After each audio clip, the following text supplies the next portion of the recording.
Spies don't always wear disguises. Some of them wear dust, sweat, and merchant coats and ride straight through enemy territory with a death sentence hidden in their saddlebags. Austin Rowe was one of those men. No rank, no uniform, no protection, just a horse, a road, and intelligence that could hang him if he was ever found. He didn't fight the British with a musket. He outran them with secrets. Welcome to our republic. When in the course of human events it becomes necessary for one people to dissolve the political band, sailors and airmen of the Allied Expeditionary Force. Well, I think it's time we ask ourselves if we still know the freedoms that were intended for us by the founding fathers.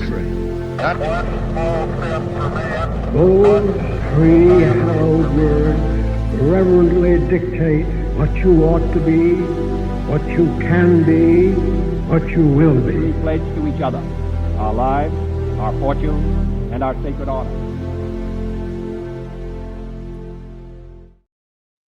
Austin Rowe was born into Long Island life and ran a small town tavern in Setauket, New York. On the surface, he was a simple merchant who traveled to buy supplies. That identity became his cover. British-occupied New York City was full of traders, writers, and businessmen, and Rowe blended in naturally, which made him perfect for intelligence work. When the Culper spy ring was formed in 1778, Rowe was recruited as one of its most dangerous assets. In the Culper cipher, he was designated as Agent 723, and from that moment on, his routine trips became covert intelligence runs. Rowe's job was brutally simple and brutally dangerous. He served as a mainland courier between Setauket and British-occupied Manhattan. The distance was roughly 55 miles each way, crossing loyalist towns, British patrol zones, and roads thick with informants. He carried messages between Abraham Woodhull and Robert Townsend. Often, those messages were written in invisible ink and hidden inside innocent business papers. If he was searched and the messages were found, there would have been no trial. He would have been executed as a spy on the spot. But like most of these people that worked within this ring, he kept doing the work. He kept writing.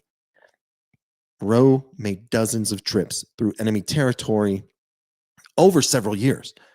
Each run required careful timing. If British patrols increased or if suspicions grew in any town along the route, the entire ring had to go quiet. There were weeks at a time when intelligence flow completely stopped entirely because Rowe could not safely move. When the roads reopened, he resumed immediately. The Culper ring depended on that single thread of movement. Intelligence that passed through Rowe helped expose loyalist activities, tracked those British troop movements in New York City, and supported Washington's broader strategy in the later stages of the war. Nearly every report from Townsend to Washington passed through Rowe's hand at some point. If Rowe had failed, again, that ring could have collapsed. When the war ended, Austin Rowe, like all the others, returned quietly to civilian life. He resumed his business. He raised a family. He never publicly spoke about his service. And like all the other Culper agents, his work remained classified and unknown for decades. The British never caught him. Austin Rowe didn't command men. He commanded miles. Through snow, dust, loyalist towns, and British roads, he carried intelligence that shaped campaigns and saved lives. The war moved on. The more moved on the battlefield, but it moved through his saddlebags first. This is a really, really short one. Really appreciate you taking the time to listen. Remember, history isn't boring. It's the story of a lone rider who crossed enemy lines so often that the fate of the revolution learned to depend on his trips.